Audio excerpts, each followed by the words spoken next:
The Trilogy Podcast with Vin and Scott, putting the buff back in film buff.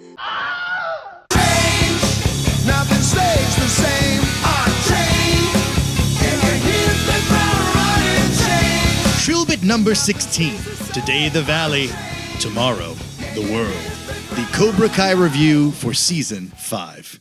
Gentlemen, we are the Trilogy Podcast. I'm Vin. I'm Scott. And joining us today is... It's Phil. Always a pleasure for Phil to join us, let me tell you. Yes. And so we're back doing this again. Yet another season has come and gone of Cobra Kai. Yeah. It happened pretty recent, too. It was right on the heels of last season. Remember, they kind of released it immediately, and this kind of happened really fast now. We're trying to keep up, folks. We're doing our best. And this is especially relevant to the three of us because we're all fighters to some degree. I have a yellow belt from when I was 10 years old. Ishinru Karate. I also have a yellow belt in Taekwondo. You're always ready to fight somebody, Scott. You're really, Yes, that's you're true. always ready to mix it up. And Phil is a wrestler, right? That's right. So- I know how to give and take forearms to the face. A lot of biting and yanking on earlobes, you know. All right. That's good. Yeah. You got to go thumbs in the eyes too. It's all throat and scrot. That's right. Grab a dick if you're fucking pressed, man. They're on top of you. You got to grab them by the dick. Yeah. It sounds like you're And quoting. twist. Are you quoting someone? No, Or is that's just that's my philosophy. If a guy is coming down hard, I got to grab him by the dick to get him off. Me. All right, Phil. In the past, we've really loved this series. It is based upon the Karate Kid trilogy, which we've covered. Yes. All right. So if you go back, you can listen to us go over the entire Karate Kid trilogy. And, we felt the need to, continue the story, to follow along with the show on TV. Because it really weaves so much of the trilogy into it. Yes. It's sure. it's mentioned constantly. It informs all the plot, all the action. Yeah. So This is a TV show that came out last year that legitimized an awful movie from 1990. Yeah. it makes you want to go back and see the third movie. But guess what? You don't want to see that third. No, It's terrible. It's bad. awful. And I think they cherry pick enough scenes for us to see that you're like, okay, I kind of get it. I don't need to see. Right.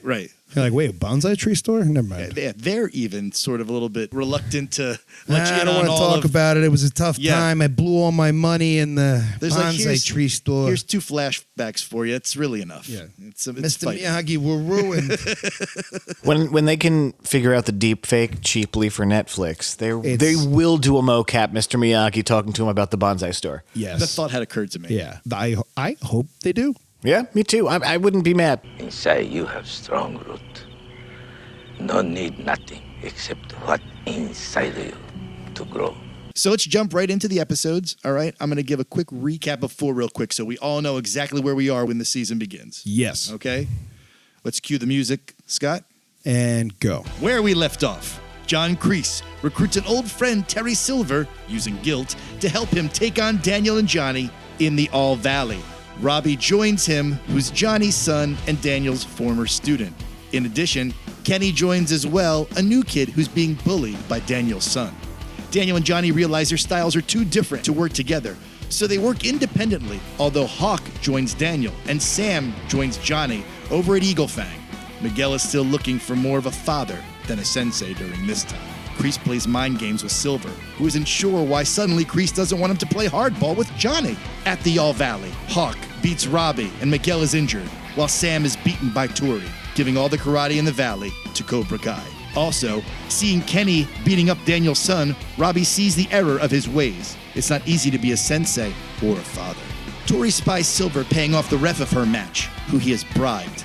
In the end, Silver gets the last laugh as Kreese is arrested for an assault on Stingray, who agreed to take a beating from Silver but finger Kreese in order to get back into Cobra Kai, leaving Silver as the supreme leader of Cobra Kai.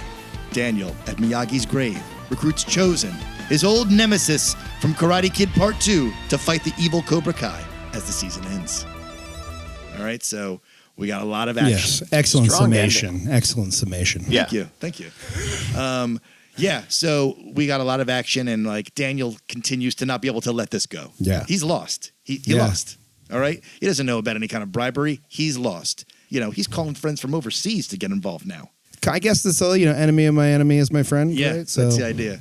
I mean, that's always the idea Well, with this show. Daniel and Chosen, though, remember, they did reunite in the previous Right. In So one of the previous they've kind of seasons. set this up. Yeah, and Chosen teaches them a secret move, special like paralysis punch, where Yes. you can't move your arm or whatever. Yeah. Great move. You tickle him until he pees. You win. That'd be great if they did a setup of like, let me show you a very ancient trick that we use. Oh, it totally incapacitates them. Just tickle the shit out of them. And boy, was I tickled as I clicked on episode number 1. It's a new era at Cobra Kai. Come join us. Episode 1 of season 5, I've called "We Have Chosen," in quotes, Mexico. Nice. So this kind of begins the first half of season 5 are 2 parallel stories. Yeah. What's going on with Johnny and what's going on with Daniel. Right. Daniel concerned with Terry Silver, Johnny concerned with like his family. First glance or first viewing, my thoughts on Johnny, I felt he was sidelined this season, but it's just his evolution. Because in the Right. first season, he's just a drunk on the curb Right.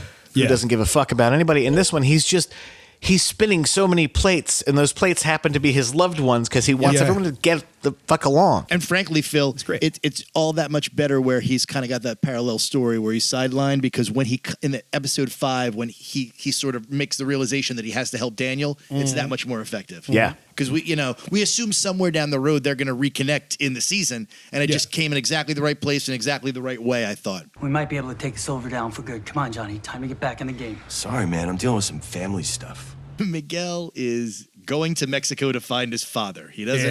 Yeah. He just needs a father figure so bad because Johnny has let him down. He's in Mexico, the wilds of Mexico, Right. where his bag is promptly robbed by Australia. An an Australian. Australian guy. Like, that's what I kept thinking. I'm like, were they afraid to make him a Mexican guy because they didn't want to make him like a bad guy? They clearly shot this in Burbank, California. And so they definitely went around the corner to a bar and were like, hey, we need some stuntmen. And then a bunch of Australian stuntmen showed up. Look, you guys are all a little too eager to just fight people in Mexico. They fucking behead down there. You don't know who you're talking to, what you're doing. Are you kidding me? Like, none of them wound up burnt in a stack of tires. Yeah, Like that. Beheaded, and the head's left out in front of the city hall somewhere. As a message. Yeah, Actually, in a way, it's kind of interesting that he's an Australian guy because, in a way, it kind of makes Miguel racist when you think about it. Oh, thank God I met this, sandy-haired white fellow who. Yeah. I understand why they wanted to introduce him to identityless thugs and not immedately make a statement about Mexico. Right. Yeah. Appreciate that. Right. I see. And we you. already have the other identityless white guy who is part of the Kai or whatever the fuck that thing is called. The pants off dance off. Can we just call it the International All Valley? He gets it. I do. Nevertheless, welcome to the Sekai Taikai. While all that's going on, you got Daniel who uses the quote, "They're now more of a threat than ever." Yeah. A threat to what? A threat to what? They're a karate dojo. A threat to who? Right. Well, and his wife's exasperation is like always one of the best things in the show. She's Yes. like, you've got to get over it, man. I literally wrote, I was like, starts the same way every season. His wife is fed up with this shit. Yeah. And I literally wrote, I hope she leaves him this season. Yeah. And then what happened, I was like, called it. Knew this was going to be the pushing point. I mean, she goes away for like a weekend and comes back. But So, he has chosen, and what's the arrangement here? Have you hired this man to be your bodyguard, your butler? He's just a friend He's helping out? certainly a butler with that nude shot. Yikes. That's a 20-year-old he showed by the her way. his butler. That's Am I right? Brought his own size on the plane somehow to fight with? right, How'd you yeah. How'd you get those here? Stuck him up his ass. In his Yeah. butler. The Psy in my fe- butler. the I mean, Psy you could check knives. Really, Phil? When have you ever checked a knife on a plane? I went to Disney, but it was a expected plastic knife. Only when I shoved it up my Gerard Butler. The Psys feature prominently in this season, and that was one of the weapons of one of the Teenage Mutant Ninja Turtles, as we know. Guy who also had rage issues. And there you have it. But I also think that you got the Eagle Fang van is a little reminiscent of like Yes. the Turtles van. Like, We got a mention of the karate of Kim Sung Young, who Silver had mentioned in the third movie, just Yes. as part of his scam to get deep pull. to get into Daniel's world. And they make a point of saying that It's another evil style of karate, Scott. Scott, it's another evil style yeah. of karate. Even worse than Cobra Kai. It's the way of the fist, unlike every other kind of fighting. You're using your fist for they most make a things, point. They make a point of saying Yes. that this style of karate is based on deception. Yes. Whereas, you know what I mean? Cobra Kai is striking first. Right. These guys are even more evil. They're Right. deceiving you first. Yeah. They're deceptive. Isn't that what like the second wave of Miyagi-Do was as well? It was like deceive them into thinking you're weak and then paralyze them. Listen, that may have been. And then drink their blood. What? Cut into him, to tear the flesh, to wear the flesh, to be born unto new worlds where his flesh becomes my key. And so you have some more Mexican shit. You got. I like the little touches of Johnny trying to bond with him, like the female body inspector shirt. They're pretending they're FBI with. Yeah. Like, it's. There's a lot of Johnny Dad. Yeah. I was Johnny saying, I Dad. have a note about that for episode 2 where they're wearing the FBI shirts. You're in Mexico. I wouldn't just wear Right. that Yeah, shirt. don't do that. Don't- Yeah. What are you doing? Have you seen Yeah. Sicario? Right. Obviously not. FBI! Episode 2, you've got, I wrote just honor, chosen. So just those two words. The name of the episode together. is Mole. In Mexico, Johnny's van is stolen. Yes. And he angrily throws a burrito at his own van as it's driving away. That's pretty I good. wrote his stupidity is often mystifying sometimes. Yeah. Yes. Like, Why would you do such a thing? Yeah. he acts like the idea of like Mexicans is so alien to him, and it's like, aren't there lots of Mexicans in Southern California? Like, isn't the Mexican culture known to non-Mexicans of Southern California? Aren't you deeply in Sure. love with a Mexican woman and her entire family? You know, I mean, Right. he's acting like it's just so absolutely alien to him. He can't comprehend. That's It's like kind if of- I were to see a menorah and think it was an anal investigation device or something. Wow, how many asses can you get on that thing? I don't know if I would have went with anal Yeah. device. You know, I mean, that's the baffling stupidity How of many Johnny. assholes do you have, Yeah, Phil? jeez. You went with asshole penetrators. When you fart, does it sound like a recorder? It sounds like that old that VHS thing where it's like bah, bah, bah, bah, bah, bah. It's like three horns. Can you play me hot cross buns? on your taint. It's the best place to do it. Yeah. How else am I supposed to do A it? lot of butt stuff in this episode. Never have I heard such gratuitous use of the word butt. Make him stop! Make him stop! Miguel's father, he just thinks that Miguel saved his kid, so he invites him into his home and this and that. But throughout this entire episode, Miguel's father's really opening up to someone who is basically a stranger to him. Came out of nowhere. Yeah, and really opening up to him and talking about his marriage and all this stuff. And right? That's when I knew he was unhinged. I mean, At the same time, Chosen is fully infiltrating Cobra Kai. And the way he does it is that he convinces Terry Silver that he knows Kyoto really well. Yeah. They're sharing, they're going back and forth with knowledge of what's going on in Kyoto. Right. And it's Terry Silver's almost like, hey, he seems to really know about Kyoto. I guess he could never be an infiltrator. Right. He could never betray me. But they're obviously setting that up. You They're know. like, all right, well, something's going to come up. The guy knows a lot about Kyoto. Yeah. And then he gets fucking inglorious bastard. Yeah, it's just one little detail. Exactly. Damn it. And every time I raise a glass with one of my old friends from Kyoto, we toast Kampai. So imagine my surprise when my new friend from Kyoto raises a glass and says something they would only say in Okinawa. Say auf Wiedersehen to your Nazi boss. There's a strange red hot pepper eating contest. Yes. That Robbie takes down. That I thought was quite reminiscent of the ice smashing. Yes, absolutely. Yes. Right. I wrote down Absolutely. it's just like the ice, but dumber. Yes, way dumber. Way dumber. It's like instead of Daniel Yep. and Miyagi, it's him and them. They're like, well, of course it's got to be stupider because it's Johnny. And so he cheats to win. Yes. Which again just shows the Johnny kind of mindset that life is a series of gray areas, not black and white. Right. So it's an end to find the means kind of gray area going on. What I thought was interesting here, actually, is that they kind of side by side that scene with Terry Silver and Talking to Tori, exactly. talking about having paid the guy off to have them win the All Valley. Right. I wrote then it went- his logic is seductive with Tori. You Right. really are like, well, that kind of makes sense, And then the very next scene, it's Same allowed kind of a cheating thing. if it gets you by. Yeah, Like right. And they no doubt did that on purpose, and it was you see it, and it's somehow they've effective. created a discussion. Yeah. You know, you're like, It's what? great. Holy shit. The Tory story. It introduces or reintroduces this weird weighted balance of Tori and Sam, because when I like Sam, Tori's crazy, but when I'm tired of Sam, Tori's making strong points. Yeah, good. And we never really get them until, spoilers Till the later end. on. Right. But You're right. I love seeing the parallels in the ways that they oppose each other. Yeah. You remember lesson about the balance. A lesson not just karate only, lesson for whole life. Chosen infiltrates, and he kind of admits that he should have beaten Daniel. And he's kind of weaving the story of the second movie into this episode, which I thought was really And they kind of set you up like, is he gonna actually Right. turn, or Right. that would be very interesting. But do you want to see that? Right. Probably not. During the same conversation, Silver explains his plan to Chosen, and he's really basically saying, I want evil to reign supreme across this country. That's what he's saying. I mean, it's really over the top. He's basically I will conquer the world. Oh yeah, toxic waste all over Borneo. Yeah. Didn't you dispose toxic waste illegally? Right, There's yeah. nothing He more evil than ruined that. Borneo. Yeah. Yeah. Borneo hasn't been the same since Silver Industries came through. They'll never Thing is, bounce you- back. Look that up in Wikipedia, people. You can be It's the old successful. Quicksilver method. Oh, I also strip mine using the Quicksilver method.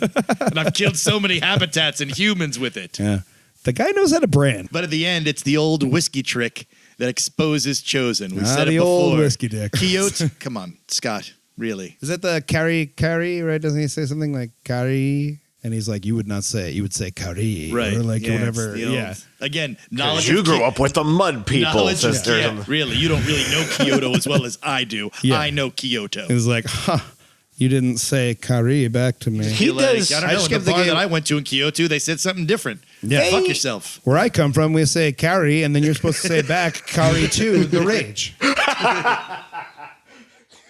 But they layered Terry Silver's evil with not only did he say it wrong, he said it like a poor. Like he implies that he said it like a peasant. Yeah, oh yeah, yeah. So he's not only just He makes he's it a class issue as well. He's a white colonizer. Oh, yeah. In addition to He scoffs so hard. And they're like, what a prick. Little did you, you know something's up immediately because he's like, yeah, sure. Yeah, buddy. It made me worried because I never see him have joy, express it, or Yes, feel I know. it, or I was anything. like, oh, something. He Chosen fucked up. Speaking of evil, while That was this is going short-lived. on, Miguel's father shows his true colors. He's Scarface. Yeah. He's evil himself. Jesus. I mean, for God's sake. Miguel has no right to be mad at his mother. No Right. right. Why would she fucking- lie about this? Why would she lie and be like, your father was a piece of shit? He really was a Yeah. piece of shit. I find that Yes. the entire thing with his dad is just boring. Yeah, and it you really could have seen doesn't it mean coming from a anything. mile And it doesn't away. pay off. It doesn't pay off. There's nothing to it. So this is just like a It's thing not that he a was good, going through. as we talk about the Cobra Kai swerve of like setting something up and going, oh, it went a different way. This went exactly the way No. you thought it was going to go. And- Like they tried to set up early on that like he's a nice guy. Oh my god, he's a nice guy. And you're like, all right, well, when does the fucking bottom drop Of out? course. You know, Popcorn fart And plot. like, It goes everyone's gotta, exactly the way you think it will. But every kid's got to learn that like being a parent isn't necessarily easy. There's no need to argue, kids just don't understand. I call it episode 3 Mike Barnes, baby. Mike Barnes makes his return. Finally, he looks pretty good. Yeah. It looks pretty good. Well, he looks beefy. He looks like he's put on some heft. oh yeah, He's a chunky guy. He's a big dude. he's no young boy. He's no young, poolside while right? No Terry young, Silver takes a bath. beautiful boy with his glistening muscles in the sun. Where the fuck did he find Throbbing. him? Where did Terry Silver find this boy? Let me just put a period on it. That Terry sentence Silver with in the throbbing. third movie. Yeah, please do. In the third movie, he was looking for the greatest karate fighter in the country, and that was Mike Barnes. Phil. That was true. Come on. But It's I'm like, known how in the did- karate circles who the best fighter is. But It was in a black belt magazine. What tournament did he win? Yeah, that's the like the nationals. the That's how I Teikei saw it. Senkai. Yeah, the Senkan Early on in this episode, Tekken Tennis, right? That's what it's called? I don't Yes. think it's called that. Yes. Skittles Junket. What the fuck are you talking about? What? The thing that they're all going to, you know. Oh, the Tensai the Kensai. shanky It rhymes. jump up. The shanky jump. The shanky jump up. I don't think that's the official name. You know, the turtly tensile. Tensile?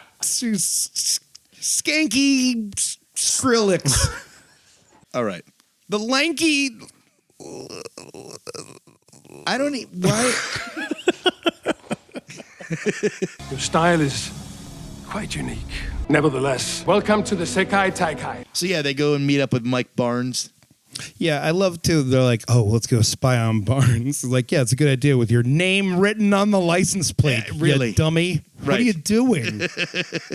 And we'll sneak in real quiet, like ridiculous. You're known in the valley. How are you going to sneak in anywhere? Exactly. You're on billboards. Yeah. In this show, there are limits to the believability of the situation, and the furniture store fight is my limit. Okay, well that's your first. I feel like that's your first Cobra Kai swerve. Danny hears it one way. But it turns out to be he's just talking about his furniture business, which is pretty obvious, though. He's got the buzz not like, he's gonna, he's gonna, crazy. What do you think he does in the back of his store? Yeah, kill people, right, Daniel? Oh, and furniture movers just look like thugs to you, huh, Daniel? Yeah, he's literally they're like working men. It's like he's got a knife to Barnes' throat, about to slice it open, and he goes, "Wait a minute, I'm a slasher of prices." Oh, jeez, I'm glad you said something before I cut your throat, and then you couldn't say anything. Like Barnes is like, I hate that Italian, and Daniel's like, motherfucker. He's getting ethnic on it. What the hell? No good. Oh, that's just a piece of trash from New Jersey.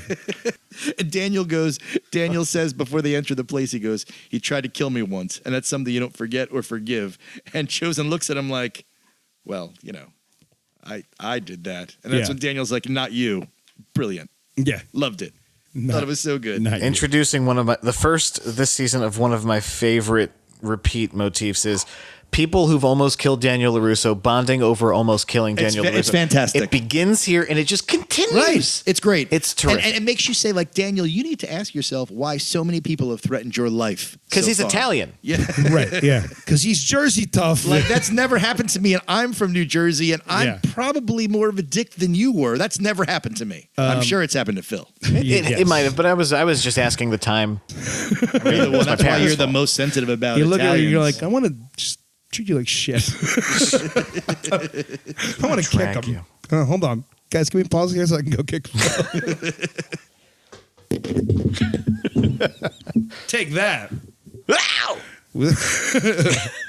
It's pretty convenient that Barnes is still local. Because it's like, hey, let me just settle in the place of my greatest defeat. It's so convenient. convenient. It was clear that in the third movie he wasn't from that area, and he was flying. Silver was flying him in. Yeah, did he not? Like, Barnes didn't have a home to go to. He was a teenager. That's what I'm saying. He was a teenager. underage. He's like, I'll just settle in the valley where I got my ass kicked. I think he'd I don't know, jump on a boxcar or something and just end up in a different part of town or a different part of country. I'm not sure he was hoboized at the end of Karate Kid 3. It seems like the way he made it seem was like I was drifting. I couldn't sleeping in boxcars. I had a bindle. Then I opened a furniture store. And then I had a stick. And I put them together. And I made a chair. My best friend was a I jug could of sell wine. these things. The man told me I could achieve something with my hands different than violence. His whole fucking speech there, I'm like, it's a little goofy. Like, It's a little goofy. I don't know. There's just something about taking a piece of sycamore and just creating something that a family can sit around at a holiday, and I don't know, it just feels right. Wow. Talk about a 180. Yeah, I know. All the while, Johnny is becoming even stupider because of the pregnancy, Yes. Miguel's mother thinks she's pregnant, and Johnny just flies off the handle. He can't. Right. He does the classic pregnancy movie thing of I got to read all the books. And Right. read I mean, all the info. naturally it's a montage. I remember watching this. Yes, and it's great. Johnny is in the drugstore when she's got the pregnancy test, and he sees a father with the baby hanging over the front of him, and it scares him. And it was reminiscent to me of when Christopher is on the episode that what's her name is killed in Sopranos. Adriana. When Spoiler. Christopher at the gas station sees what his future could be, some guy with a mullet and screaming kids in the car, and he's like, I gotta have her killed. I got a rat on her. She's gonna die. I can't do this. I can't do this. I can't do it. No, please don't make me do it. I can't do it. I can't do do it. At one point in this episode, I believe it's when they're going to spy on Mike Barnes. He's like, well, what are you going to do? And he's like, I'm going to do exactly what Mr. Miyagi would do. And it's just like, honk his nose. Die.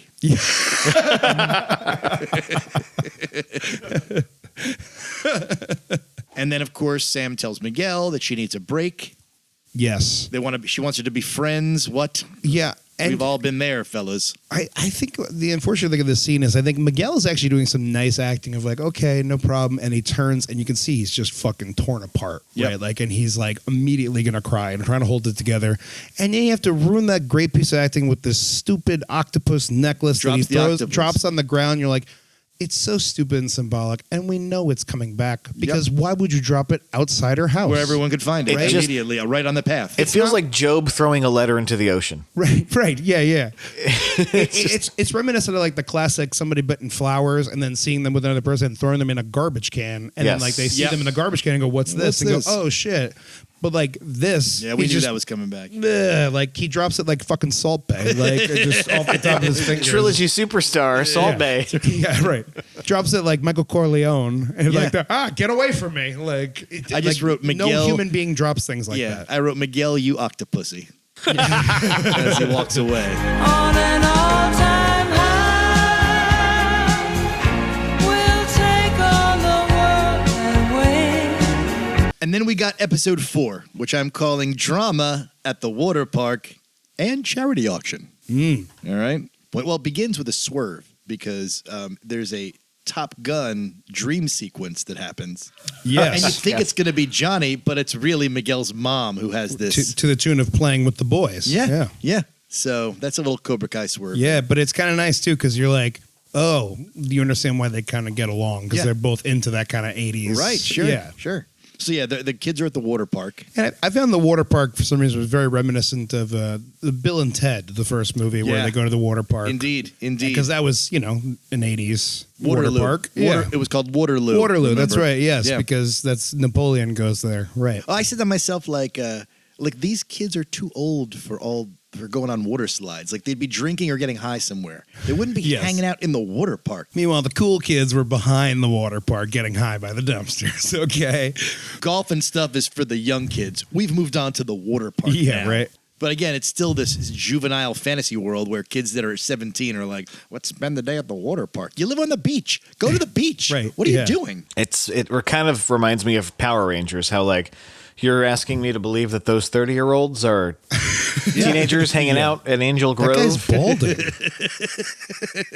balding. Billy has been balding since season 1. And each dojo has claimed a side of the water park.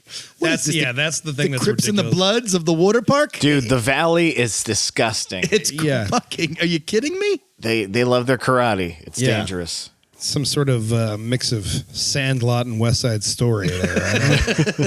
I don't understand that. Because if any one of them had come up to any one of us, we'd have just peed our pants. It seems like last time, Terry Silver has just devoted his life to tormenting Daniel.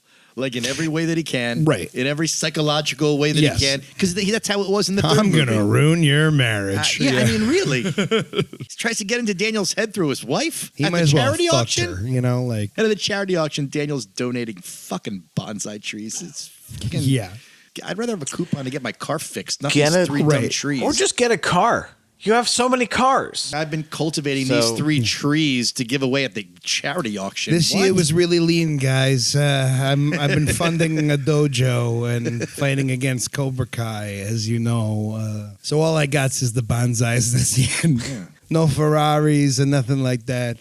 Anybody want to bid on these small plants? We'll start it at a nickel, huh? Who's got a nickel? Yeah, really. You can, I love it. They're too. They're like, let's start the bidding at $2,000. Like, let's start it at go fuck yourself. Are you serious? It's 3 plants. Yeah. It's 3 plants. I think it's more than that. That's the one thing I was like, all right, it's How a much lot does a bonsai of those tree plants, cost? But Just I to mean, I think they're kind of pricey. Phil, go online right now and find out how much All a right, bonsai They're pretty tree costs. rare. I don't know how. But he rare. ends up paying what, like 10 grand for them or something like that. Terry Or Silver, like 30 grand or something. It's a crazy Yeah. number, he says. Because they're getting up to almost 10, and then he's like, 30 grand. The auctioneer almost kind of laughs. She's like, well, I guess Yeah. if nobody else has any bids. I know. She's like, if there's no objections, and I was waiting for Dave to be like, I don't want your fucking money. I don't want it. Just as Daniel sits there and seethes. So a there you trained have it. bonsai juniper tree is 150. Okay, so Okay. you know, So let's A assume on the large high trained end, rock juniper is 200. still nowhere's near $30,000. let's say there were 20 bonsais on that table. Let's say they were all $500. He's still overpaid. 3 times overpaid. But also, I mean, it is for charity, right? That's true. And it was more about him making him look like an asshole. And like, I'm right, gonna right. turn him into mulch. Yeah, you can get a bonsai Danny tree at Walmart boy. for $15. And there you have it. Nice. While this is all going on, Johnny has decided to drive an Uber so that he can make money for his upcoming baby. Yeah. And he Terrible idea. No sense of Ubers, what they are, what he's doing. Yeah, just it's pretty great. I love like anytime they like connect him to today's modern world, day, and he's it's great. like, I can't do this. This blows. Like, I loved he gives her the food, and she's like, well, I can't eat a cold burger. And he's like, sure you can. I've done it a ton of times. And I was like, yeah. That's how I feel like waitering. I want to tell people like well, I can't eat this without sour cream. I'm like, I bet you can. Yeah, really. I bet you could. Don't forget to leave a 5-star review. There's there's all the conflict at the water park suddenly. Kenny has become a real dick and he kicks Daniel's son into the pool. He's Yeah, they really put the taking it- tubes on top of him. And at least they threw the tubes on him. He didn't just kick him in the ribs into the pool because I mean, he good could have point. really fucked That him would up. be rude. At least they didn't light the tubes on fire. Kenny's being very reasonable, I think. At the end of the day. I mean, I would kick that kid for no reason if I saw his face. I mean, look at him. The lifeguard comes running over and he goes, "Stop it, all of you, or you're getting kicked out." And he says it in just that voice. Yeah. It's like, Yeah. geez, put a little heft in that voice, lifeguard. I mean, this lifeguard very much reminds me of the guy in the 80s commercial about food who doesn't like the new food. Or like the teacher who's like, hey, guys, what's going on? And then like they drown him in gum or something. I don't know. The conflict completely devolves into a water slide race. How efficient I could don't that get be? it. I don't know how that works. How would a water slide race prove anything? How does it show any skill whatsoever? Are the slides exactly the same length? I'll pick our best slider. What do you the heaviest person? The Right. light? How- It's a weight thing. Yeah, we don't know that they're the same exact size. And why would anyone else in the water park care? There's people crowding around and pumping their fists. Yeah. Over what? A water slide race? Yeah. Everybody knows at the top of the hour of every karate session, they gauge who's the most aerodynamic member of the posse. That's how they do it. And this is how they determine who's the best one. I can slide through a tube faster than you. And guess There's no what? way. You're completely out of control. You can't control any of it. It's gravity. It's gravity, physics, whatever, what have you. And It's you'd have just to like stupid. one go and go like, all right, I clocked you at this. Now it'd be a time trial thing. I guess, anything, if you wanted to like, somehow. they keep it's trying to stupid. apply the rules of fighting to Other other things. things. And this episode in particular is probably why I'm like next season should be the last. Yes. Because it's the kids, conflicting with each other with conflicts that we are well aware of and have been well established over seasons, and it's just a different set piece, right? The water park is the new set piece. Could you even tell me what they were really fighting about there? Just because they're Cobra Kai and they are not. Sure. That's that. Oh, Christ. Now we got to leave another place. Yeah. It's like whatever leisure building in the valley is there. We can't even even have a good time. Like And there's again, it's always we're like going to be these attacked childlike everywhere. things. It's Yeah. the carnival, the golf and stuff, the water slides. Right. The mall fight. you know, Doesn't like anyone just chill? And she's sitting by the poolside and they're asking, how's it been since you and Miguel broke it? And Miguel is like, hi, Sam. I blah, blah, blah, blah. Like he's all fucked up. And she's like, oh, it's kind of nice to focus on myself. And I was like, Right. It's always been about you. You've always focused on yourself. That is all you have ever done. It's funny because she has this sensory deprivation thing and you think she's going to learn some big lesson here. Right. And the very next episode is like, yeah, I'm focusing on myself. Like, grow the fuck up. You Really? need to stop now. Because for everyone else, the stakes are higher and they're doing things for the sake of something they believe in, whether it be the dojo or another person. For her, it's just this whole big self-actualization exercise, and it's like, we actually don't give a fuck. I don't give a fuck. But what's funny is you talk about this being a weak episode. Let me tell you, it leads into episode 5, which to me is the strongest episode in the entire season. It's my favorite episode. Well, I have very few notes, which means I probably liked it. It's fucking great. Johnny tries to get the two boys together, Robbie and Miguel, by taking them to the Olive Garden. And it's like, you know what, Johnny, maybe don't lead with the Olive Garden waiter's tour of Italy monologue. Okay, maybe that's not the thing that you should. That waiter was fantastic. Yes. Yes. They let him go and go. Yeah. Got to be product placement, right? Because they mention the breadsticks multiple times and talk about how good they are. Yes. It feels like product But placement. it's smart product placement where they just do it very obviously. This is my cousin Giorgio from Italy. Buongiorno. Word has it, he knows Italian food like nobody else. So I took him to the Olive Garden for an Italian feast. Right away, he wanted a tour of Italy. Oh yeah, I forgot to tell you. I met these bikers when I was at the auto convention in Vegas. We got hammered at the Palms when we were drinking Boilermakers. It was sick time. Anyway, the Olive Garden. When you're here, you're family. Now, Scott, I wanted your opinion on this, of course. I think you know what I'm going to say. The next technique that Johnny uses to get the boys together is he creates his own escape the room. Yeah. So, as a former employee, an expert in escape the room, why don't you tell me? I did your feelings. I did take a note of that. I didn't write much more because I'm just going to freestyle this, baby. My first thought off the bat is that there are many Western themed escape rooms. Okay. I've done several. Okay. And actually, they're usually pretty good. Explain to me a Western themed escape room.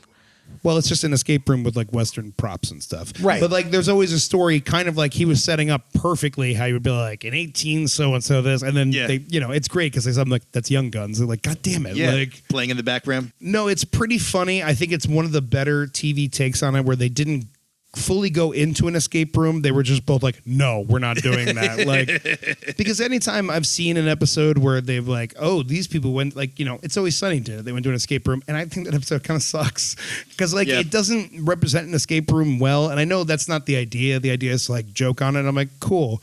But that's the stupidest escape room I've ever seen. It's very simple and dumb. Like, okay. Obviously, from an aesthetic point of view, he really went all out, Johnny. He really went out. Oh, with yeah. No, I would play it. But except the fact that he had the old lady come in and go, I am Billy the Kid, and here is a clue. You're like, no, that would be bad.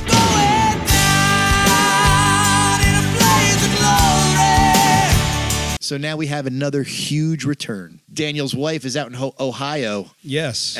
She's left Daniel, and she goes out to a bar with her cousin, Jessica Andrews, from the third movie. Daniel's significant other, so to speak, his opposite in the third movie. Too young to fuck. Right. Yeah. Played by Robin Lively. The storied Robin Lively. Yeah. Great rapper. She's done a lot. She's been in so much. Twin Peaks she was in as well. She had like a small character. Teen Witch. Yeah. Top that. Yeah. Top Who that. Go and top that. Top that. It's very bizarre. In The Karate Kid 3, originally we thought that was going to be Daniel's new love interest, but they wind up in the movie just being friends. Yeah. So when you find out later that she's the one that introduced Daniel to her cousin, his wife. Because they could fuck. Basically. I guess so. It's his friend. It's his friend. Kinda. It's weird that they establish it. That's the thing that's weird about it because they could have totally had like a platonic relationship that you would, as the viewer, would have interpreted as romantic either way. Right. Whether they had kissed or not. Right. Because that's the capacity she's the girl. she was He's the serving guy. in the movie. Right. But it's weird that they have to upfront go, there's no tomfoolery happening here. It's forced and strange She's in the third underage. movie. But I've got a cousin I can introduce you to, Daniel. Here you go. But the premise that she's the one that introduced them is odd. But it's very interesting. Because what's funny is it takes her years later in this bar scene to explain to her cousin why Daniel hates Terry Silver so much. But you'd think that when she introduced the two of them, she'd be like, hey, I got this guy that I just met. We were just terrorized by this fucking guy that almost dropped us off a cliff and almost murdered him. So, he'd be a good guy for you. Maybe you should take him out. You'd think that would be the setup to the love connection. I could see that for sure because it's a very big event that happened in your life. And that's how they know each other. Right. Their relationship occurred. Their friendship began during the midst of this insane thing that happened. Yeah. So she, of course, would have told her cousin, and Daniel's wife wouldn't be like, I had no idea about Terry Silver. Well, I had no clue. I think that's a fair point, and only to really play devil's advocate here. We don't know how long she stayed in the Valley area before going back to Ohio, perhaps. You're right. Also, when you're introducing somebody, like you would introduce them, you wouldn't go, "Oh yeah, this horrific thing happened when we met." I don't think you would mention that. The point is, they get into a ridiculous, contrived girl. Does a whole spit take at her. Terry Silver. Yeah. They get into a ridiculous, contrived bar fight where Sam's got to save them. I do enjoy, though, I thought was pretty clever, the story of her beating up the car with the baseball bat. And they're like, what was the nickname? And it finally coming back, Babe Ruthless. I was like, that's pretty goddamn good. And I was like, and she is a fucking babe. And I'm like, yeah, I love his wife. We say it every season, but I love his wife. Me she too. may be the best actress on the show. She's a fantastic actress, and she's really sexy in the the 8th or 9th episode where they go out to that club. She looks fine, man. Yeah. She looks great. She is awesome. Thanks for the trip down memory lane. Oh, I'm sorry. Does Miss Coastal Elite not like to be reminded of where she came from? Blow it out your ass, Rooney. Catfight? You asked for it, bitch. And then finally, we get what I think is why this is such an important episode. Their stories converge. Daniel, I believe, goes over to Johnny's house, trying to elicit his help. He tries to fire him up, and he was like, "What the fuck you doing, man?" And he makes the great point. And he's like, "Oh, geez, if you think I'm off the rails, who?" Daniel says maybe we should have fought it out all those years ago, and that's what gives Johnny the idea to have Robbie and Miguel just fight it out. Yep. And it works. I like them constantly getting inspiration from each other. Yeah, a lot. exactly. Because they're friends and they just don't want to admit The fact that it's Daniel's idea is fantastic. And it really, at the end, it really comes down to Johnny realizing that he can't exist without Daniel. They're the yin and the yang. Miguel's mother says something to Johnny like, I didn't know that you guys were talking again or you guys were working together again. And Johnny says, I think we might need to. So he's come to that realization. We weren't, but I think we might. Yeah, right. And exactly. That's a great connection. Finally, their stories converge. And it's badass. But the fight between Miguel and Robbie is it's great. Terrific. I think because their fights have always been bangers, but this one especially, when Robbie's like, I just get so angry and I black out. I just like Miguel's like, yeah, me too. And then they have that moment. It's just such a beautiful, simple moment. You don't have to fucking put him in a water park. And while that's going on, that great fight, we got the fight between Daniel and Terry for the first time. Terry Silver finds out that Daniel's poking around talking to Stingray. Yeah. So they have their fight. You got that great Bloody Knuckles callback to the fight in Karate Kid 3 or the training in Karate Kid 3 where Terry made his knuckles bleed. Great imagery. It's an excellent moment in the story because Daniel's not his best this episode. He kind of smells. Right. He hasn't showered. He's just wandering around the house drinking in the morning. Yeah. He's fucking... He's flashing back to when this happened in 3 and what he did to him in 3. He's not mentally there. I got to tell you, though, when the two of them are fighting, Terry Silver is 60 years old in real life, and he looks every bit 60 years old in his movements. His movements are chunky and clunky. Chunky and clunky. And what's funny about this is that in real life, Daniel is the same exact age as him, pretty much. Yeah. And Daniel doesn't feel as kind of, clunky as this guy. Yeah. He feels like he's a little more fluid. It's all that olive oil in his veins. Keeps you fresh. Lubricant. It's so clear that Daniel wins by his virtues. He wins by thinking about it and having a plan, or at least knowing how to use all parts of his body and mind to navigate this sort of conflict. And here he's just not communicating with himself. You know what? I disagree. There's one part of his body he hasn't used. What is that? His dick. I feel like we should just, anytime we curse now, just cover it up with a Louise bark. Oh, my God. Shut up, Louise. If you hear a dog barking in the background that we're not able to cut out or edit out, it's because my dog Louise is she's being a little Terry Silver right now is what she's being. Yeah. Well, also, she talks back. Yeah. And we're left at the end with some huge revelations. Oh, you bitch. I just want to, I'm going to strangle you. Are you going to bark all day? And we're left with some huge revelations at the end, namely, Scott. Kreese gives that mysterious note to Tori, who gives it to Daniel. She's working behind the scenes to show that Kreese did not actually beat up Stingray and to try to exonerate him and get him out of prison. Essentially. That's huge. The fact that Johnny is the return of John. We haven't seen John Kreese until this point. And we kind of understand Tori's staying with Cobra Kai, right? Because we've seen that she was like, whoa, I am not okay with she's the cheating. conflicted in a big way. And so you're kind of confused why she's even there. Even we see that played out in the water park episode. As well with Robbie. And Robbie just breaks up with her. Robbie just breaks up with her. He's like, well, I can't be with you if you're going to be with a Cobra Kai. Yeah. And that's You've before, seen what they and that's are. before he even knows about the cheating or anything. So. And now, and we're getting to the part of the season, which, you know, we're kind of dying for in every season, and that's Daniel and Johnny to work together. Yes. And we had a great buddy cop episode last season. But, you know, there's always a monkey wrench thrown into it. Daniel's pride, Johnny's stupidity, something ruins it in some way. And you like it when they can kid about the past and show that they've kind of moved on. You like it. So now we're there. We have that now. Thanks for the banquet and the perspective. That's what I'm here for. And then we get to episode 6, which I'm calling What Will Daniel Do? It's his crisis episode. His Jesus parable episode. Yeah, if you will. His Batman After Bane episode. I guess so. You got 5 months, Daniel. Let's go. The episode begins with Silver's mentor, Kim Young-sun's evil granddaughter rolling into town. Yeah. Accompanied by some Kill Bill music in the background. But like seriously, like the one guy's an anime character for sure. This is super. He's got like an eye patch and like impossibly pointy hair. That eye patch guy was just kind of hovering in the background of so many scenes. You're like, can somebody explain the eye patch to me? Yeah. It's like when you see the cutscenes of video games and your custom character is in there too. So yeah, she brings along the most evil senseis the world has ever known. I mean, they're pure evil. I mean, Chosen kicked the shit out of the local senseis that Silver found with no problems. These guys are a little harder to beat. Yeah. All right. It's a very anti-buy American message here. He bought Americans. Buy American. They got their fucking asses kicked. Now he's got to outsource. You're right. They're the Toyotas of the, you know. You've heard it here first. Kill him. Phil is a buy American.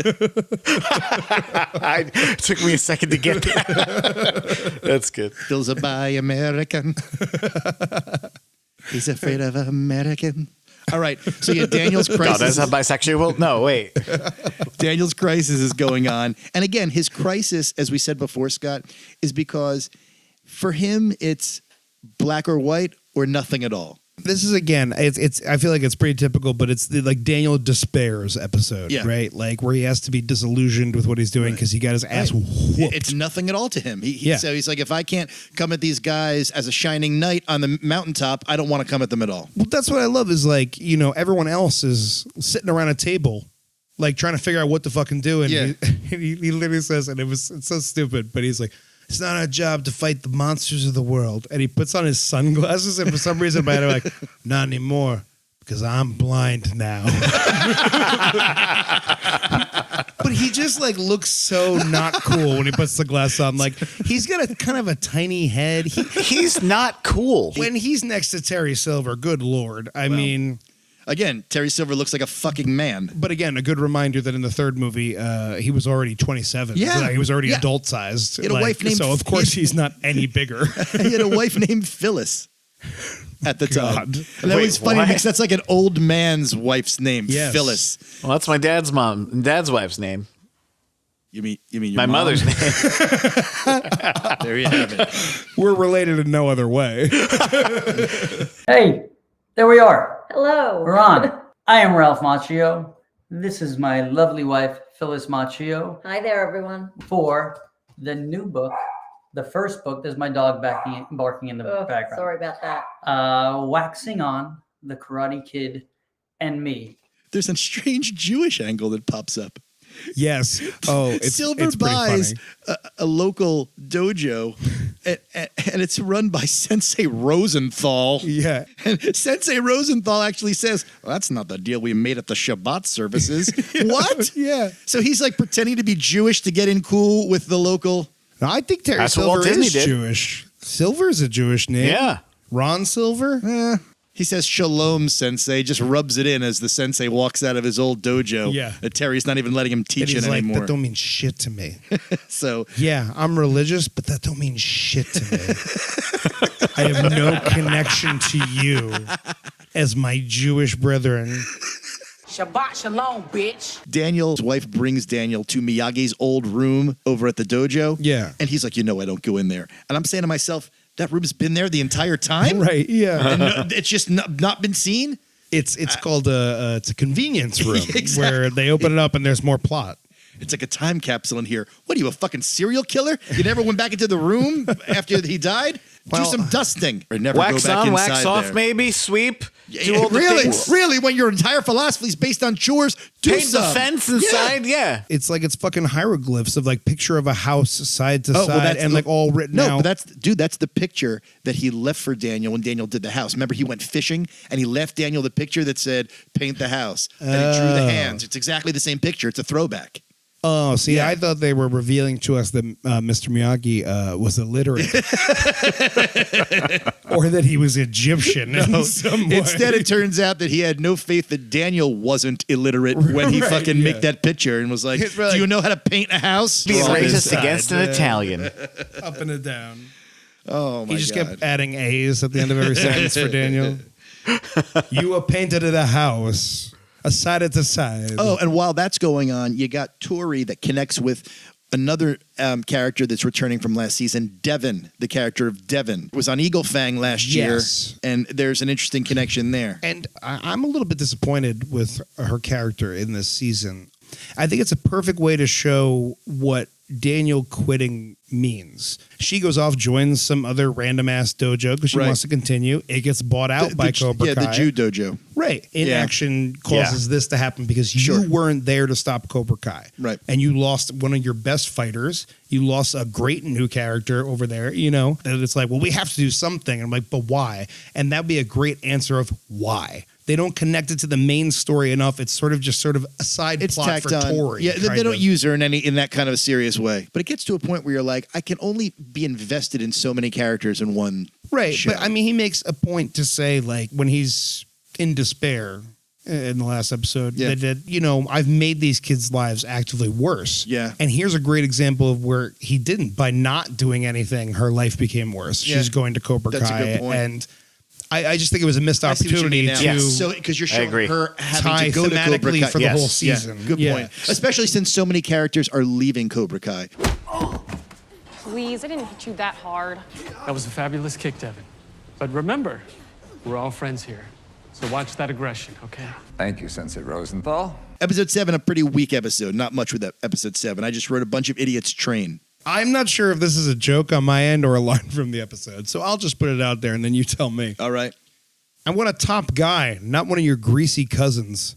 Wow. Is that from the episode? Yes, it is. And yes. Yes, okay. it is. Okay, good.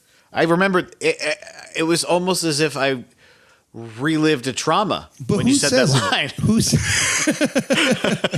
Yeah, I do remember the line, but I'm trying to remember I can who taste says my it. mama's pasta sauce in my mouth. Oh, the sauce. Oh, my mother's sauce. That still echoes in my head. Oh, it's like the Gravy, sweets. we used to call it. Oh, and the bread. The bread. Questo pane è molto buono. Bon, huh? Yeah. This is the egg episode. The egg. So the training on the Miyagi-Do is this whole egg scenario chosen. Yes. Right. Like the whole episode is about these eggs. And I feel like it goes the same with any sitcom of the episode of like, you show you can take care of a baby by taking care of an egg. I wrote that Like, too. Yes, yeah. but Everyone like- had that assignment, either in childcare class or there's the classic thing in like physics where we had science to- project thing you have to do. and you have to buttle the egg up and throw it off the Exactly. building. Right, but We a did it. Japanese assassin wasn't hunting you throughout the high school. Well, yes, that is the distinction, but Sure. Right. kind of a humorous thing of like, how many different ways could you fuck this up? Basically, It's funny. and it's more humorous for Chosen. He gets to be kind of like funny and this Again, his comedy relief kind of anger thing that kind he's of doing. Yeah, he does it in a very violent way though. That's very funny. Like when Right. he's like, "I'll stab somebody." do You're like, enjoy "No, that. no, Maybe no, don't you throw know a what I mean?" enjoyed throwing it a lot. star at the kid with the egg. It was very close to him. Which by today's standards, man, he is just show me you're rich, but now Right, tell me you're right. rich. He's just throwing eggs around like Jeez. Well, it's Waste not, want You know not. how expensive they fucking are right now? No. But I know I have an idea. The media has informed me that the prices are higher than normal. So, a terribly written line here. When they've all failed with the egg, they're going the second time, and Daniel's son gets the bright idea. He says, "What if we weren't just a bunch of ones? What if we were?" And then Sam goes, "Together," and he's like, "Right." What?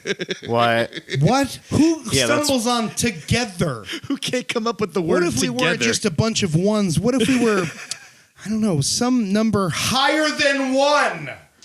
What Are if you we weren't shitting just me? one egg? What if Why we would were a dozen? Yes, you've just written a better line.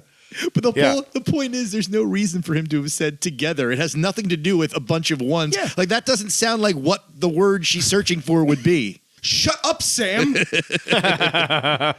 the fuck up. I was going to say it. God damn it, Sam. Also, you kind of need somebody to say "shut up, Sam" sometimes, and Yes, he fits all that. the time. He Yeah, could all fit the that. time. You're right. As it stands, I feel like he's given the lines that they cut from Dimitri. Like he's sub Dimitri. Yeah, it's a good point. Dimitri doesn't do much. Dimitri does play that part a lot too, is in the dialogue to be like, but what if we did it? Yeah, it's a good idea, Dimitri. Shut up. we're moving on. We just need a third person to say anything. You fucking giraffe. Yeah. He is giraffe-esque. Are they putting you through a taffy machine between seasons? What's happening? He's a lot taller than he was when he started. They liked me when I was gawky. This season they said be really gawky. I had knees added in. Extra knees. You really shouldn't make fun of someone's physical appearance. Oh, is that so? The training at Cobra Kai I wrote is just two idiots kind of bumbling around when they're like, "You be the leader, da-da-da. We got to hit this." It's just kind of stupid. Yeah, what the fuck was that? How does that work where you go, all right, hit him from the right. He can hear you. Yes. Really? If you're telling someone to go to the fucking right, he knows you're attacking from the right. Right. And if there's two of you, generally you're going to assume you're going to attack from either side. I know. Left or right. Stop taking turns. It was just Stop taking turns and actually attack at the same exact time. It's a terrible plot device to make Kenny the new Cobra Kai. That's what I'm saying. That's what I was saying about Kenny. He's not the fact that he has to take it from Kyler. Yeah, who's really who's been terrible since episode 1. never good. Just He's supposed to be a douche. Yeah, and he is. It's He great. He does a great job. He's terrific at his job. Yeah. Yes. The actor playing Kyler yeah. is excellent. Exactly. Nothing Kyler against the sucks. actor. While that's happening, Tori and Devin are becoming closer. There's obviously some kind of connection and mentorship that's going on. Yes. And I think it's funny because you get this moment. She's like, all right, if we do this, you have to listen to me. And she's like, that's what I've been trying to do since I got here. No, you have not. Exactly. You absolutely have not. You've literally told her to go away and that you could do it on your own. You want no part of her. Right. And now you're like, come on, Tori. I've been trying to listen to you the whole time. Yeah. I don't understand women. I don't understand women. Well, and I don't think the writers of the show do either. No, well, Devin's been failed on multiple two-dimensional. fronts, clearly. Gonna get me one of those branded partnerships? You could put yourself through college with one of those. I never even thought about college before. We're gonna make a fortune. I don't think we're getting paid.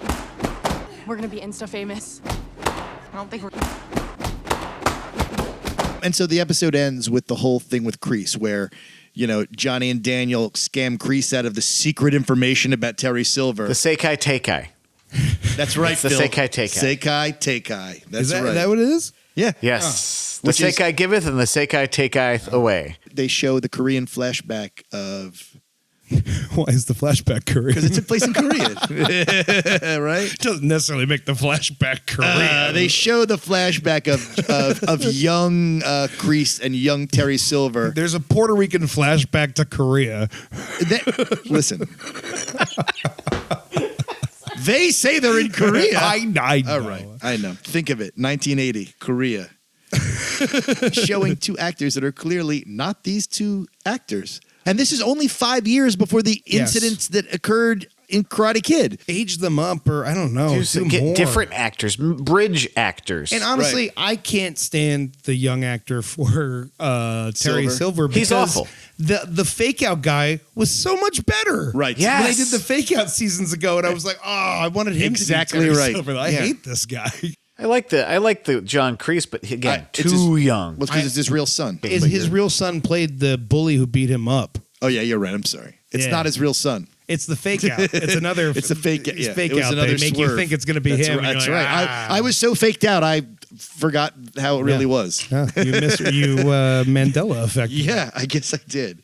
I love. There's a terrible line though in the scene when he's like about Mandela. Yes, yeah. Where he's One like, of them free quotes Mandela. In the franchise, he died in prison. Well, it was the 80s. In this universe, Mandela died. He wasn't. He would never become When the I president. heard Mandela's neck snap with my own hands. Jesus, John. In this universe, Terry Silver killed Mandela. I had to do it. I had to do it. He was going to tell people about the wasn't toxic letting me. waste from Yeah, I polio. wanted to dump my waste in Get it done. Johannesburg. He wouldn't let me dump it there. Kill Mandela. Get it done. But the terrible line in the scene, he's talking about Johnny. And he's like, I got this new student. I tell you, he's going to be a great.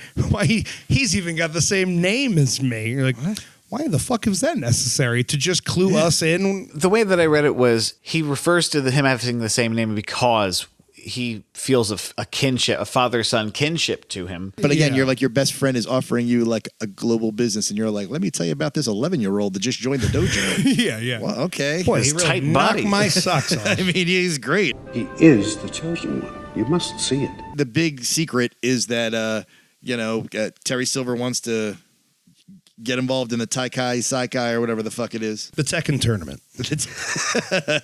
Now you're coming close. I think it is. And of course the Cobra Kai swerve is they don't give him a lawyer's name. They're like, no mercy. They fuck him over. Yeah. You fucking piece of shit. I hope you die No in prison. mercy, motherfucker. Yeah. Oh, Johnny is like, I'd never want the world to remember you ever existed. Like his hatred is deep now. I hope you have to suck a lot of dick in prison. Yeah. Like, oh my God. Yeah. Jesus. Does he say that? mean, no.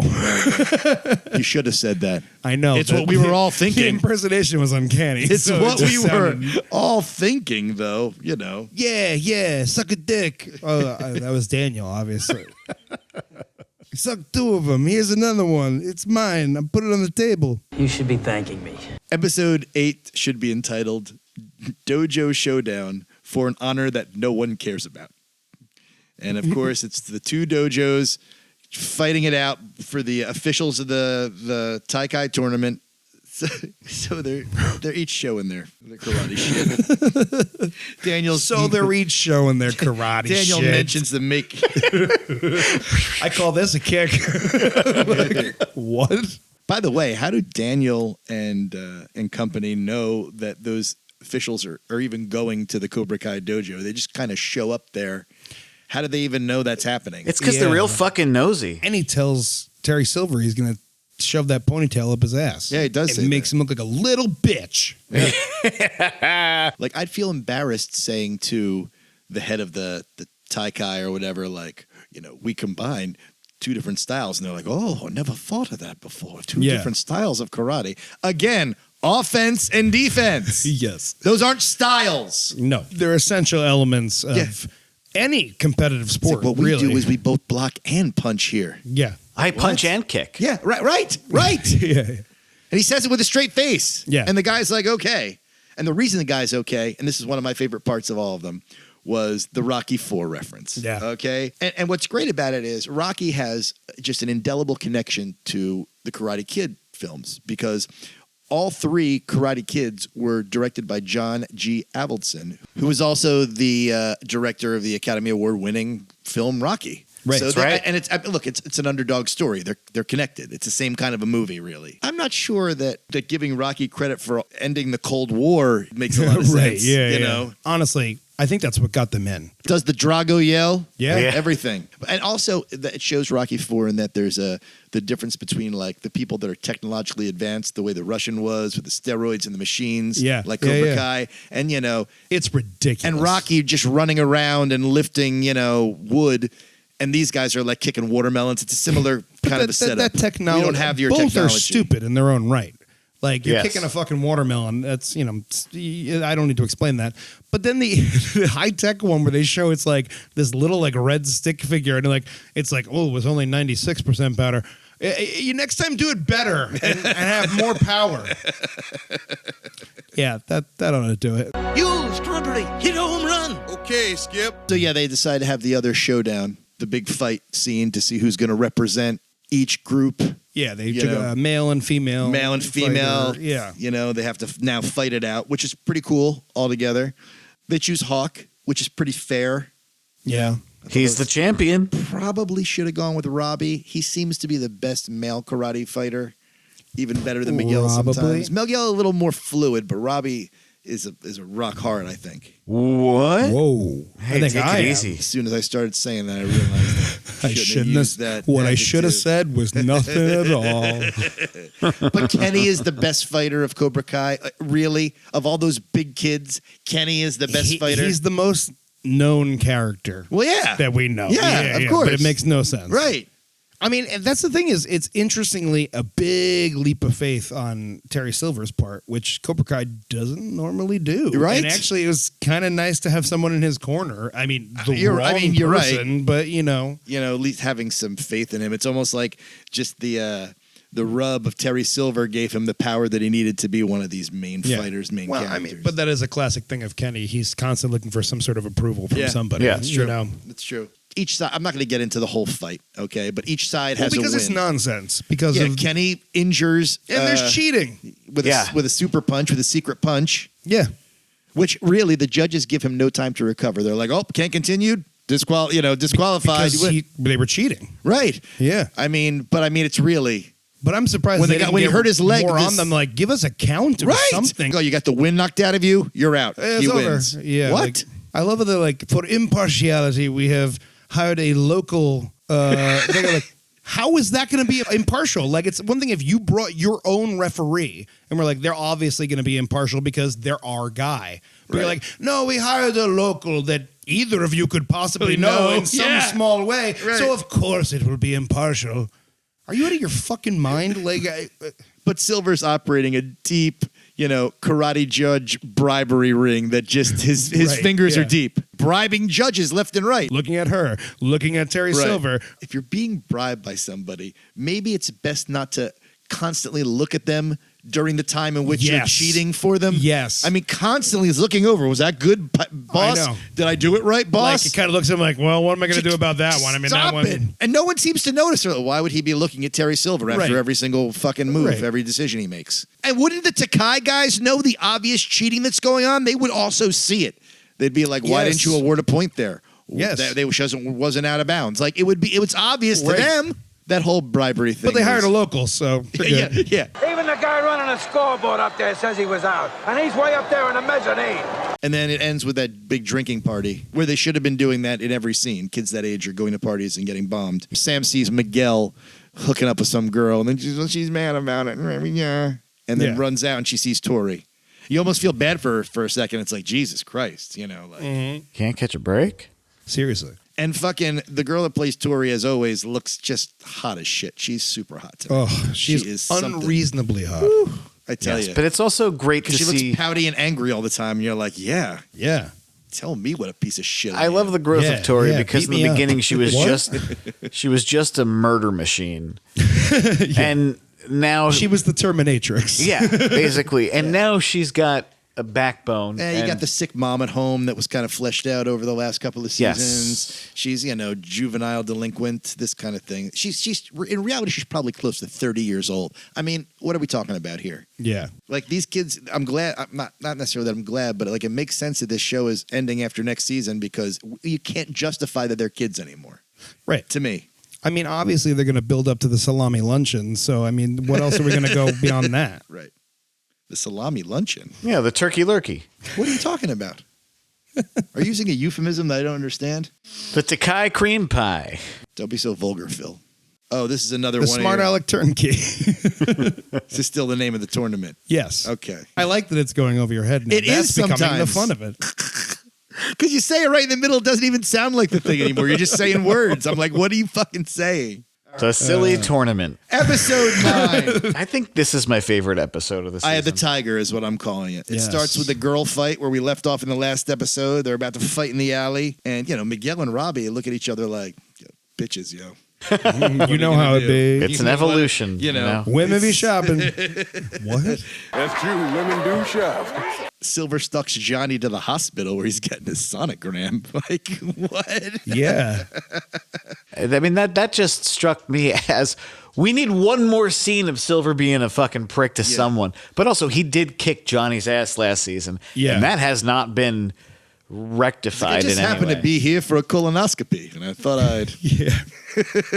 Isn't this a coincidence? Just checking out the old poop chute with the doc here, and... Just dumping the old chemicals in Borneo. If you to get my drift. Then we get back to the... I was hating chemo. That's what I mean by that. Oh, God. I've told no one. It's colon. Yeah, I've got fuckface-itis. What? Then I've got Sakanaki. It's a tournament in my ass. It's a tournament in my ass, and everyone's invited. What? We done, guys? And that's everything I have for episode 9. So savor every moment before it's gone. They're going to go solve the whole case by going to Stingray's place, to make him admit what happened. Yes. The whole gang goes over there. He's playing Dungeons and Dojos. I thought that he was going to get disappeared by Terry. Terry doesn't fucking care because he plays D&D. He doesn't want to fucking hang out with him. No one does. No one does. Also, D&D, really fun. We have yet Feels like he should have taken a 10-sided die and roll a saving throw against his armor class. Yeah. I mean, he should. Oh, ninja power sword. Yeah, I bet you get haste with it because there's no weight restrictions. Haste +1, +2. All depends upon what level you're at, Phil. You guys are dorks. But his whole Dungeons and Dragons confession to what he did using the D&D figures and everything with the sad music underneath. Come on, am I supposed to take that seriously? No. He almost killed the monk. He could have killed him. The monk's just scared. I'm sorry. Thanks for nothing. They show up at the bar. Chosen is with them. He brings his size underneath his jacket. You can't go into the bar with those weapons, sir. Kind of like Raphael in Ninja Turtles. He wears that big trench coat, and he's got size. Yeah. We find out he's pining for Kumiko. We find out he drinks Long Island iced teas. We're learning a lot about Chosen. He's really a comedic character now at this point. He's got a great line later where he's like, maybe I should have had a short island iced tea. Yeah. Good. Oh, Chosen. But also, I fucking love when he hangs out with Johnny. The three of them together as... now companions is just such a breath of fresh air, and that's why I love this. And I love that he's reminiscing about the events of the Karate Kid too. Chosen, when he drunk dials Kumiko, he's like, "I should have taken you with me." That's a direct reference to the second Karate Kid. When Daniel and Chosen are all kind of reliving that, it's like the middle of a story, and that's what it is. The weights broke. It's like, oh, you mean that time you tried to rob impoverished people? That was so funny, Chosen. The weights just broke. 5 people died that night because they had nothing to eat because of your scam. It's not funny what you did. He's like, the weights, they broke. They all died. They died that night. Not one of my smarter plans. I guess that brings us to episode 10, the final episode. I'm calling it Protect the Egg. Trying to... a little callback. It begins with Kreese and his experience in jail. Brutal stabbing with the song My Way playing in the background. But it's not really My Way. What is it? It's My Way, but it's not done by anyone. You listen to the vocals. It's the karaoke track of My Way, and then somebody being like, and now this thing, and then another thing. You're telling me the lyrics aren't even proper? My life and something. Yeah, it's just, if you listen to that, any of My Way. Was 17. The guy is completely confused. It's like, and then I went there, and then another thing, and My Way. Like, I don't even think he says My Way in it. He does at the end. It builds to that. It was My Way? I did it my way. But, not Sinatra. Kreese is stabbed, and we think he's stabbed to death. I wrote Swerve next to it immediately. He does a little Hannibal Lecter, actually. Yeah. I mean, speaking of swerves, you got... it is a little Hannibal Lecter. Right. And he doesn't deserve to be Hannibal Lecter. He's a 78-year-old They visit man. him in prison to get advice, and then he breaks out in kind of fake, bloody fashion. You think you can dissect me with this blunt little tool? You look like a rube. A well-scrubbed, hustling rube with a little taste Good nutrition is giving you some length of bone, but you're not more than one generation from poor wire trash. So we find out that it's a swerve, that it's not Silver that has kidnapped them. It's an angry Barnes. Yes. He pops back again and, for his comeuppance. Wild Bronco. I thought he's great. Guy.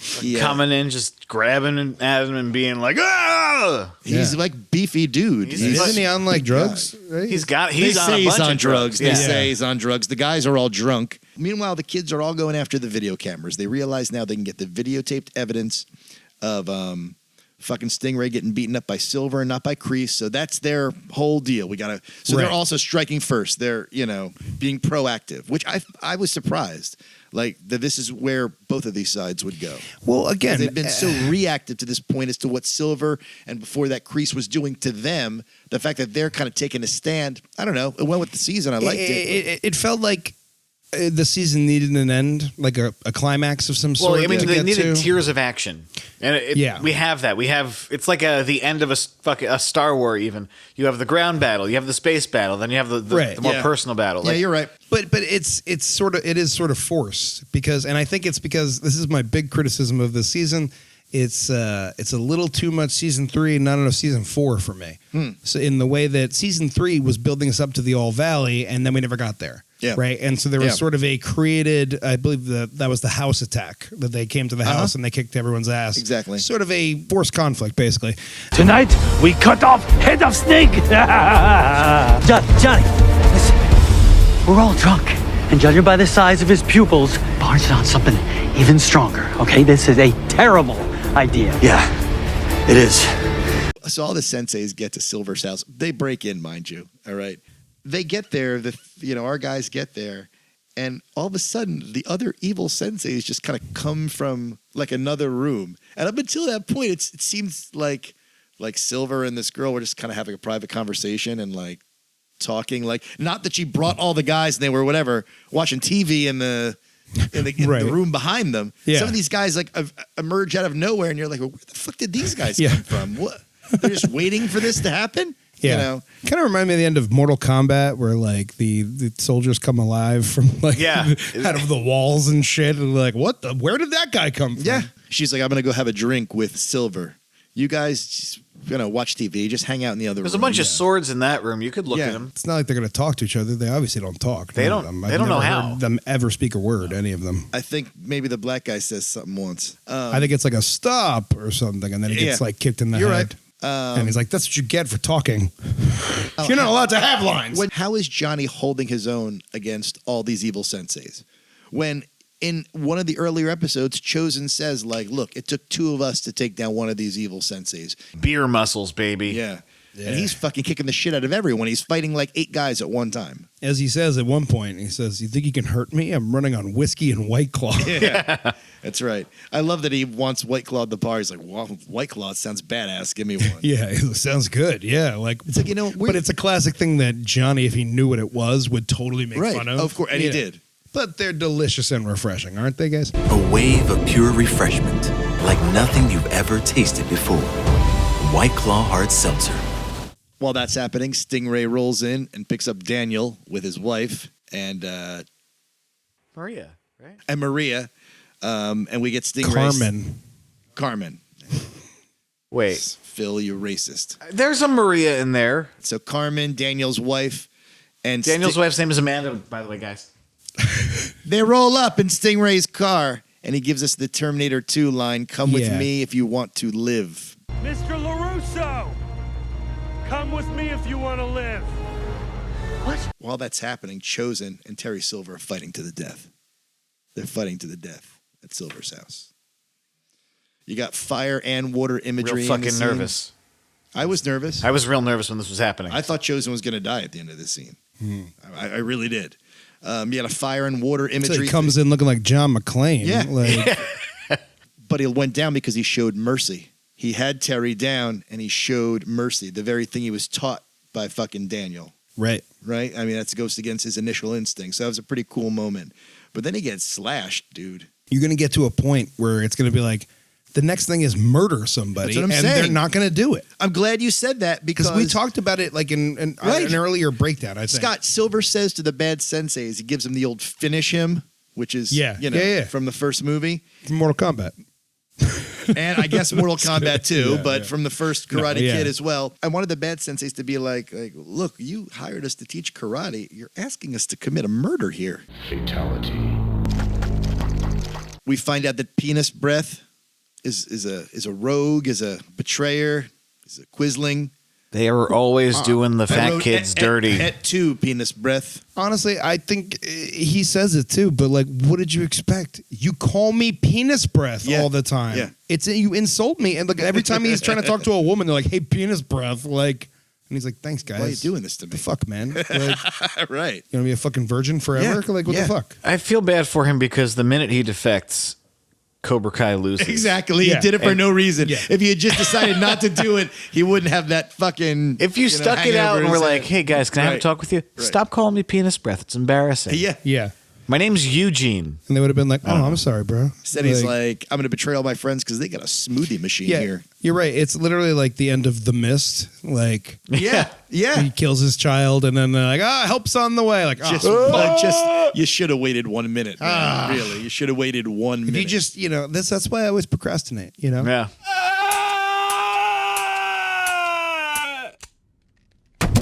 So you get the very big, giant, full-scale fight between the two sides. Another It's big pretty set cool. piece fight scene. They got to get the video, so you got that whole thing going on at the same time. Protect the egg. That's the egg. But there is one point, though, in this. You'll notice Hawk throws the iPad up, turns to himself, catches it, and then kicks a guy. And I'm like, there was no need to throw that iPad in the air. Why the fuck would you do that? And it's like, why don't you wait till you post that on YouTube later? Why are you making that part of your plan? Like, it doesn't have to go on YouTube right now. The callback with the egg thing was pretty good, though. I like that callback to the training. Like the egg. Yeah, I thought it was together. cool. Yeah. I thought it was cool.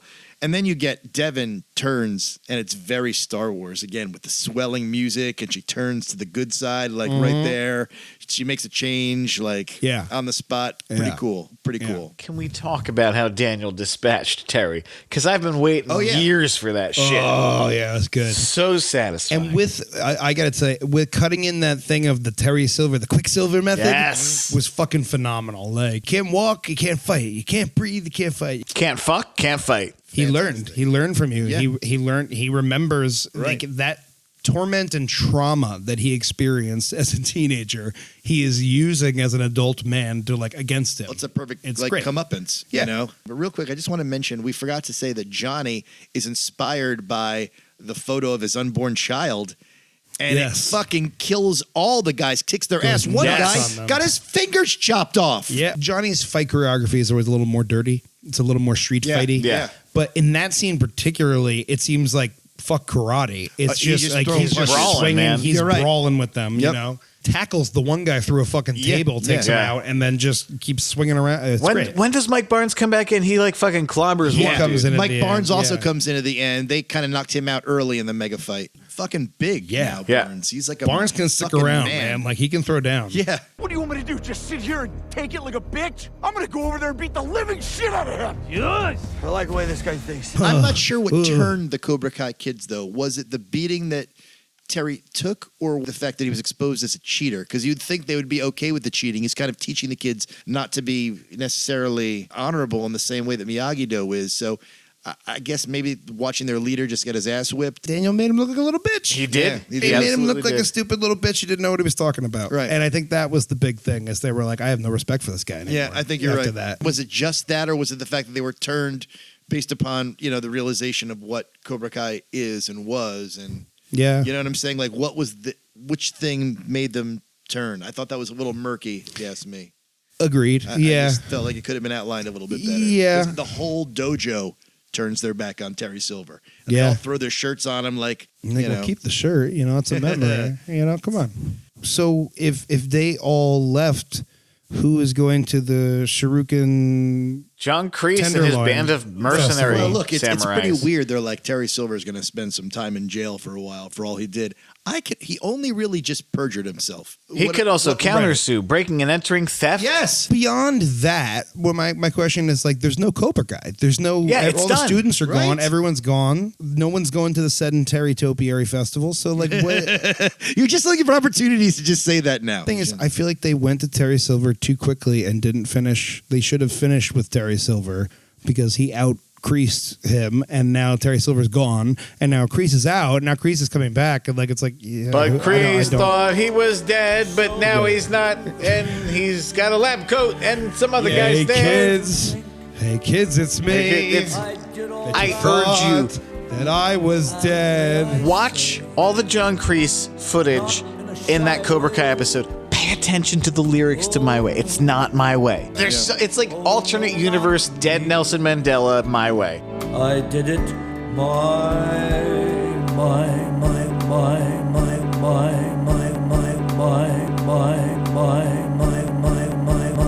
Barnes at the end like robs a painting from Silver's house, and he's like, they're like, is that a Rembrandt? And he's like, yeah, I figured it'll cover the cost of my furniture store. Yeah. You still broke in and stole it, man. Right. I mean, your furniture store still burned down. Yeah.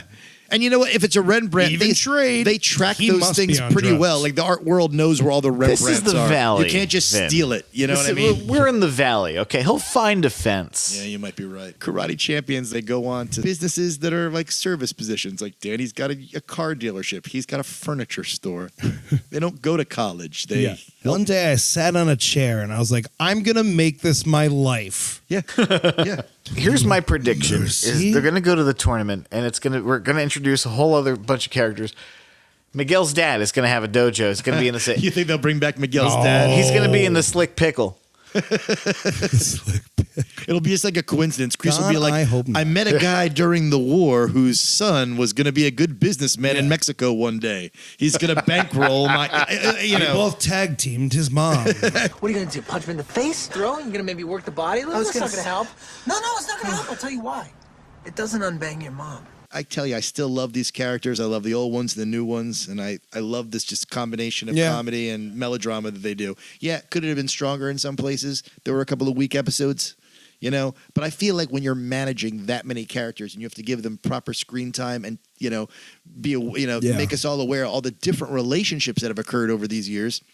Sometimes things get blown through sort of fast, and we don't get the development we need. It's like a soap opera. Yeah, I'm a little disappointed that my boys Dimitri and Hawk didn't really have too much going Not on. much They got going on. stupidly sidelined. I mean, not stupidly. I get it. There's so many characters to juggle. That's the thing, and it's hard. They But all have a backstory with every other character. they in feel some like way. they feel like Han Solo in Return of the Jedi. But they're still beloved characters, right? Right. Like Yeah. they can dip in whenever, basically. They come in. They're there for the scheme. They're more like Lando in Return of the Jedi.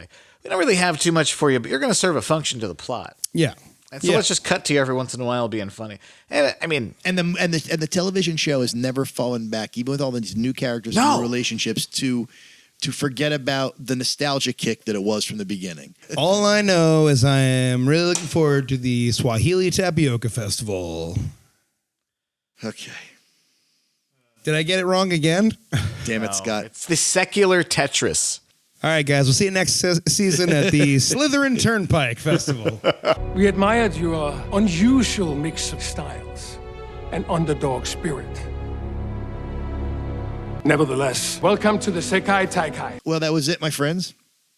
That was this year's review of Cobra Kai. If we can bitch only about one or two kind of weaker episodes in an entire season, it's still doing what it needs to do. Yeah. And if they had split up those two plots in that one episode with other decent plots, we would have never noticed it was a bad episode. It's just like, I think they're just too, like the B plot is Heavy on not one good plot. either. You know? Right. Yeah. They kind of took Hire us to write. two of the sillier things and put them together. Right. The water park. And They should just present us the scripts, have us say this before they make it.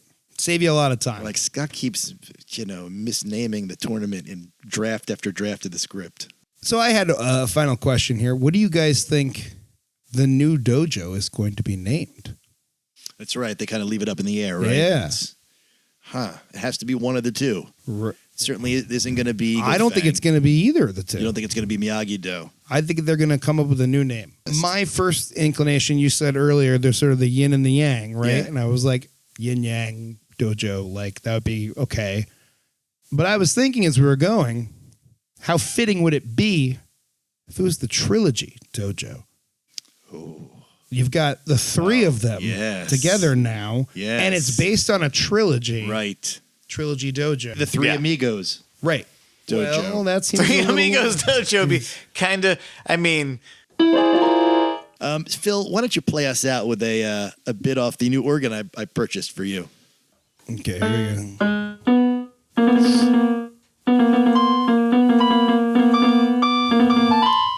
All right, you better stop. Thank you. All right, we are the Trilogy Podcast. As always, my name is Vin. My name is Scott. Joining us is Phil.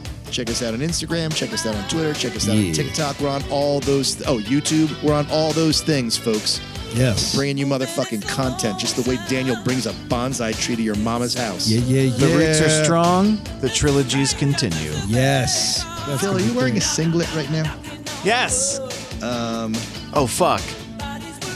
I killed a man during high school. I did not mean to bring that back up.